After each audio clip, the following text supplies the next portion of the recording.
हिंदू धर्म में बताए गए 16 संस्कारों में से आखिरी है अंतिम संस्कार। मृतक के शव को चिता में जलाने के बाद शव के सिर पर 3 बार डंडा मारा जाता है।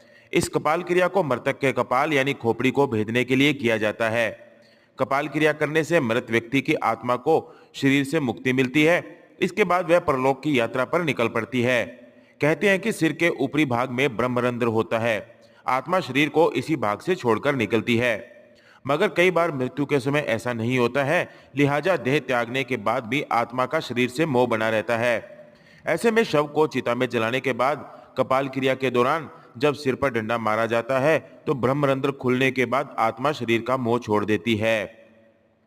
कहते हैं कि कपाल क्रिया नहीं करने पर आत्मा अपना रास्ता भटक सकती है। इस क्रिया को करने का उद्देश्य होता है कि मृतक की आत्मा शरीर का मोह छोड़कर अब शांति प्राप्त करे।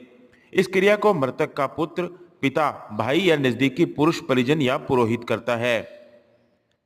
कपाल क्रिया करने के कई कारणों में एक यह भी है कि इसके बाद शव का दुरुपयोग तांत्रिक विद्या के लिए नहीं हो।